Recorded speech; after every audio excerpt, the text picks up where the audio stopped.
Sekarang ni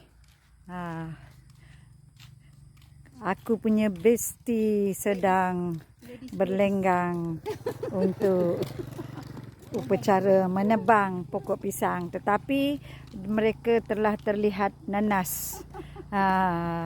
Nanas yang ditanam oleh Cik Liza.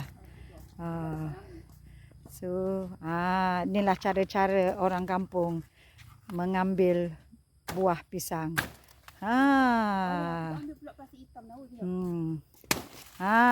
Itulah caranya, ya.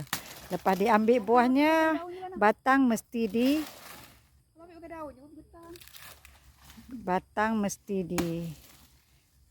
dipotong. Kalau tidak, dikuatiri pisang tersebut akan berbuah sekali lagi. Dikuatiri pisang berbuah sekali lagi. Sekarang kau tak nak ke, Liza? Kita dah ada setandan. Oh, dah ada setandan. Inilah nama dia, pisang emas. Pisang emas bawa belayar, masak sebiji di atas peti. Hutang emas boleh dibayar, hutang budi dibawa mati.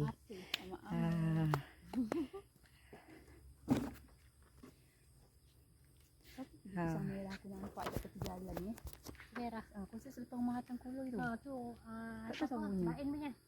Wih, siapa tanam pisang merah? Bain. Wih. Bain. Sudah saya minta dah. Pisang merah tu. Rasa kan? Kadang nampak ada buahnya, kadang tak ada dah. Sunyi lah kampung kita ni. Sunyi betul. Wih, boleh berguling dekat jalan.